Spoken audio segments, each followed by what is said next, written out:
In Buddhism, we speak of meditation as an act of awakening. To awake is to be awake to something. To be awake to the fact that the earth is in danger, and living species on earth are also in danger.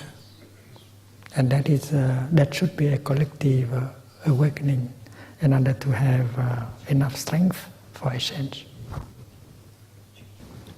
One of the things you've said in your talks is about, and you were just saying earlier about the Earth, planet Earth, our Mother Earth, is not the same as the environment. And you said we need to go beyond environmentalism and beyond just having environmental activists. Can you just tell us a bit about what you mean by that? If you are only you, and I am only me, and we are two different entities, how can communication is possible? So when you wake up and you see that the earth is not just the environment, the earth is in you, you are the earth. You touch the nature of interbeing. At that moment, you can have real communication with the earth. That is the highest form of prayer. The one who pray, the one who is prayed to, are not two. So in that kind of relationship, we have enough love, strength, awakening in order to change our life. Changing is not just changing the things outside of us. First of all, we have to get right view. Right view is kind of view that transcends all notions, including the notion of being and non-being, creator and creature, mind and spirit. And that kind of insight is crucial for transformation and healing. And only when you have that kind of right view, right insight, discrimination is no longer there, and there will be deep communion, mutual understanding, and every good thing will come from it. Because discrimination brings about fear, separation, hate, anger. And the root is the wrong view that you and the earth are two separate entities. The earth is only the environment. You are in the center, and you want to do something for the earth in order for you to survive. That is a non-dualistic, a dualistic way of seeing. So to breathe in and to be aware of your body and to look deeply into your body and to realize that you are the earth and your consciousness is also the consciousness of the earth. And that consciousness can be liberated from wrong views. And you are doing what the Mother Earth is expecting you to do, to get enlightened, in order to become a Buddha and to help other living beings, not only on Earth but in other planets. So environment, we should not think of the environment as something apart. Not to cut the tree, not to pollute the water, that's not enough. And I think all activists have to get a spiritual practice in order to help them to suffer less, to nourish the happiness in them, and to handle the suffering in them, so that they will be effective in trying to help the world, people. with anger, frustration, you cannot do much.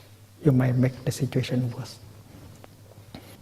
If we have enough mindfulness, concentration, and we go get insight, and the insight is that the kingdom of God is on earth. The kingdom of heaven is on earth.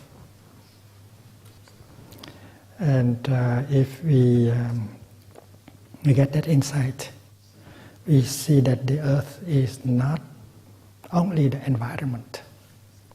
The earth is us. And taking care of the earth, we take care of ourselves. And many people get sick today because they get alienated from Mother Earth. They forget that they are on earth. They have a body that is given them by Mother Earth. And the practice of mindfulness helps us to go back to our body and touch Mother Earth inside of our body and touch the earth outside of our body. And that practice can help heal people. So the healing of the people should go together with the healing of the earth, and that is the teaching. A religion that is not based on dogmas and belief in the things we cannot verify. It is possible to have a kind of spiritual practice that is based on evidence. Like when we say that the great earth is a beautiful bodhisattva, we are not creating anything from our mind. And this is something that everyone can check, that the great earth is a real bodhisattva, the most beautiful bodhisattva we have ever seen. You don't need a belief. It is the reality, it is the fact that the earth is giving life, and she is very beautiful. When you look around, you don't see any Buddha or Bodhisattva as beautiful as our planet. So when people say, let us abandon this realm of suffering in order to look for a spot that is more beautiful, we shouldn't believe it, because we already touched the truth. When we say that this bodhisattva has the talent, the virtue of endurance, of stability, of solidity, that is the truth. This bodhisattva has the virtue of non-discrimination, that is the truth. She can embrace everyone, everything, she never discriminates. That is the truth. This bodhisattva is a manifestation, is a beautiful manifestation, like many other manifestations. The Milky Way, the sun, are also beautiful manifestations. And the earth has given life, has produced many Buddhas and Bodhisattvas and saints. And that is the truth. The Buddha, Jesus Christ, Muhammad, the Virgin Mary, they are all children of the earth. And that is the truth. We don't need to believe anymore in anything abstract anymore. That is the truth.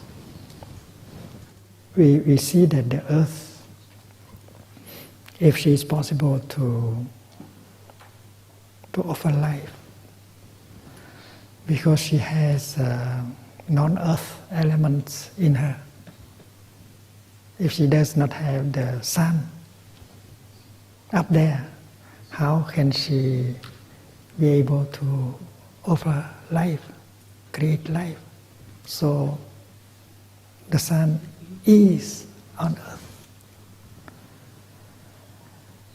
And we know that many stars have sent us their contribution. Mankind is made of stars. The dust that we are made come from many stars. So we can see that the one contains the all. The earth is not only the earth. The earth is the whole cosmos. It's like we, a human being, we are not something separated from the earth. A human being has the earth inside of him or her. So the earth, as a beautiful manifestation, she contains the whole cosmos in her. And if you go back to the earth deeply, we touch the whole cosmos in the earth. And we transcend the dualistic view that earth is only earth, cosmos is bigger, or something like that. We should transcend the notion that the earth is something inhabited by a spirit, and that Bodhisattva is a spirit inhabiting the earth. We should transcend that idea.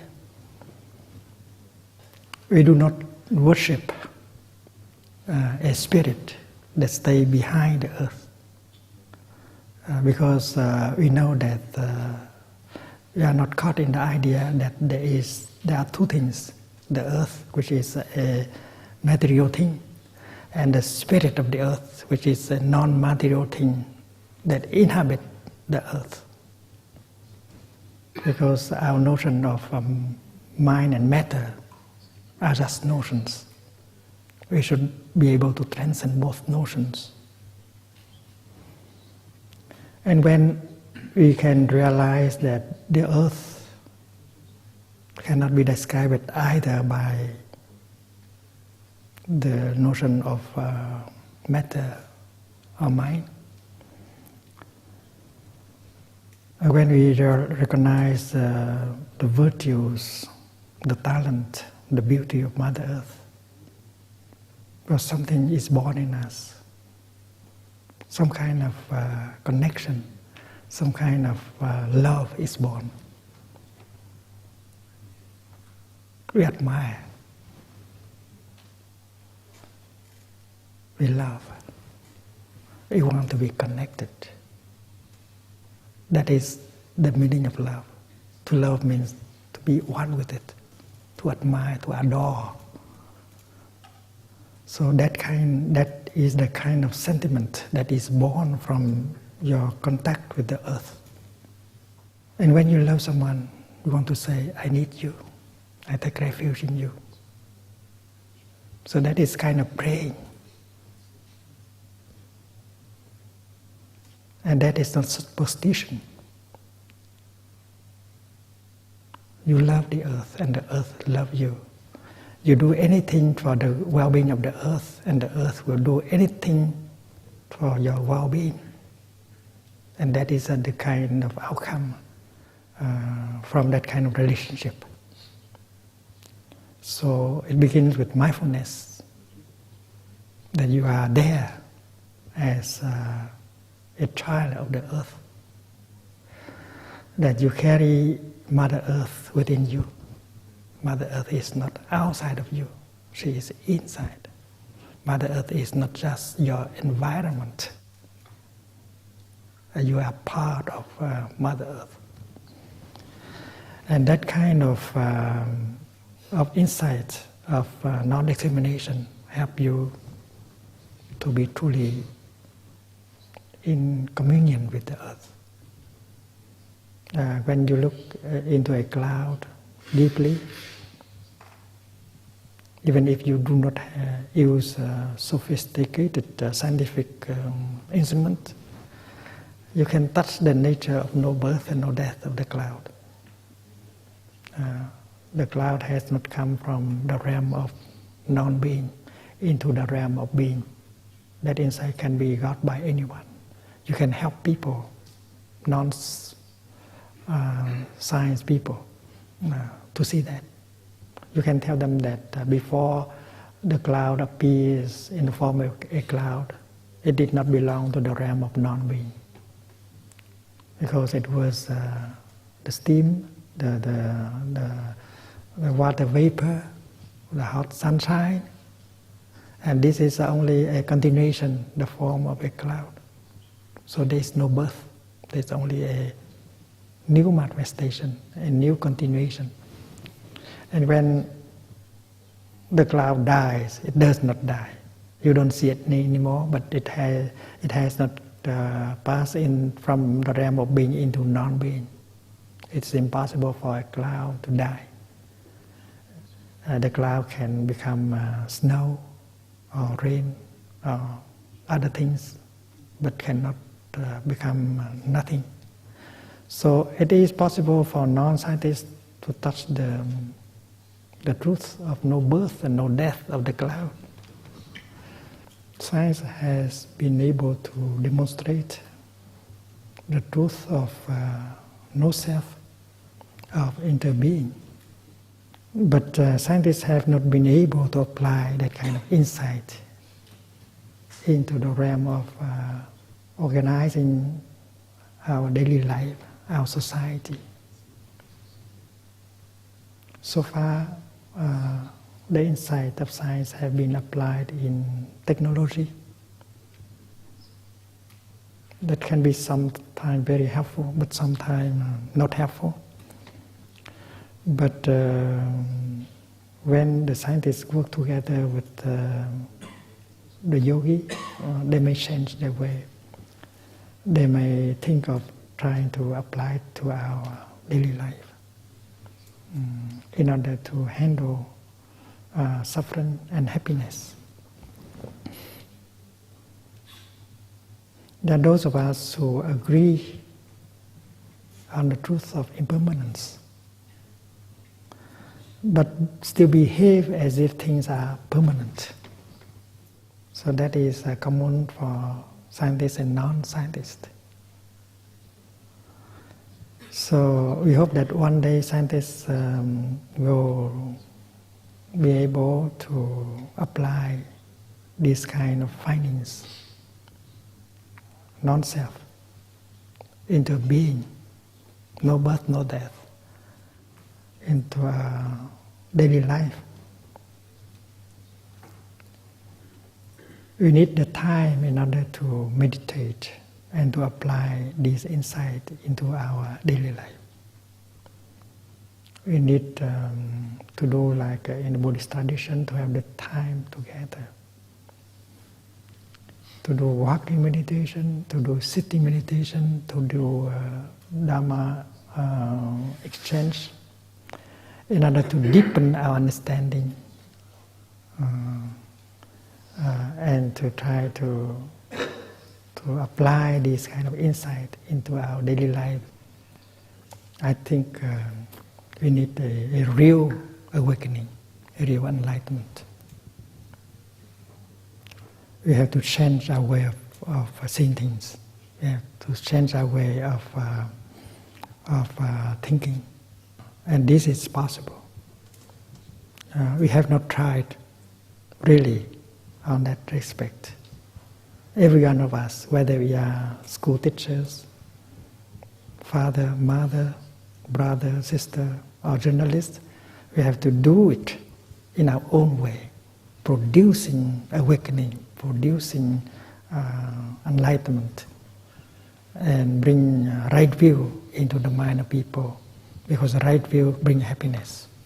Bring right view, release the suffering, and in a very concrete way.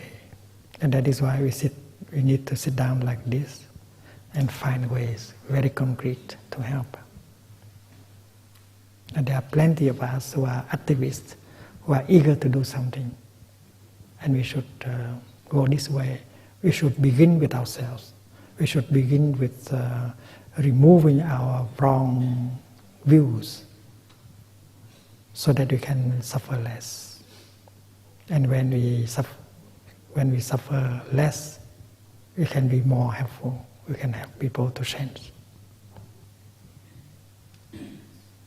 We know that many civilizations in the past have vanished, and this civilization of ours can vanish also. that the earth will take 1 million years in order to help recreate another civilization. So it's not a problem with the earth, because she has enough patience and endurance and she can wait. But for us, human beings, we do not have that kind of endurance and insight and courage, and we can lose our hope, and we can get drowned into the sea of despair. And when we are victim of despair, we cannot do anything. We can make the situation worse. So that is why we have to take care of our insight, our thinking, our mind first. And that is why meditation is something very important. To meditate does not mean that you get away from life, but you have the time in order to look deeply into the situation. Allow yourself to have time to sit, to walk, not doing anything. Just look deeply into the situation. Look into our mind and find ways to take care, to deal with the anger, the fear, the despair in us. If we do not do that, other things we do will not bring any result. So to meditate is the most basic, crucial thing to do. You have to get out of despair. You have to get the insight, the non-fear. You have to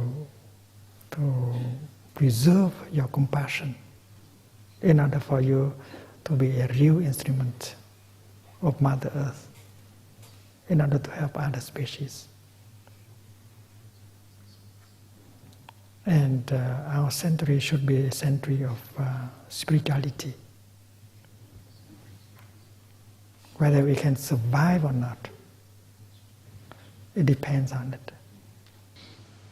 If we get in touch deeply with the historical dimension, with the phenomenal realm, we begin to touch the ultimate dimension. We will touch the dimension of no birth, no death, no being and no non-being. And science is trying to knock at the door of no birth and no death. They have found the truth of no birth and no death, the true nature of everything. So when we touch the truth, our true nature of no birth and no death, we can transcend fear. So that is a kind of religion that is not based on dogmas. It's based on evidence and our own experience. And then that kind of religion can be built, can be formed, can be realized by both the existing religions, philosophies, histories, and science at the same time. And hopefully in the 21st century we can come together, afford ourselves with that kind of religion, which will be able to unite people and remove all separation and discrimination. Because dogmatism has been the cause of separation and war a lot. And if each tradition make an effort in order to go in that direction, we will soon have that kind of religion that will be not be based on myth and belief, dogmas, but based on evidence. And that would be a giant step for mankind. Thank you.